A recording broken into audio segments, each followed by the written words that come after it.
વાઘોડિયા વિસ્તારમાં આકાશી વીજળી પડતા એક આધેડ મહિલાનું કરુણ મોત થયું છે.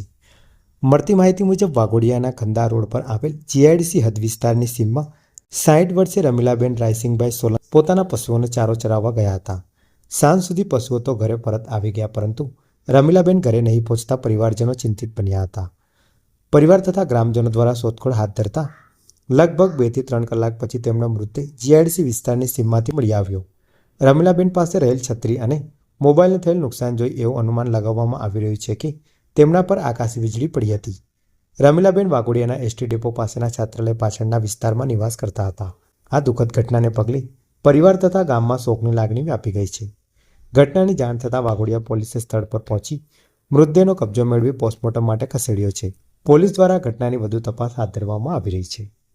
ઓકે, તો ઘેર આવતી રહી અને પછી તપાસ કરવા મેં કીધું એકમ ના આવ્યા, એટલે હું તપાસ કરવા ગયો. ત્યારે શું થઈ જોયું ત્યાં તો વીજળી પડેલી અને તે તો મોબાઈલે એમ ફેંકી દીધેલો, એમ છે એ છટાપાટ પડી રહેલા.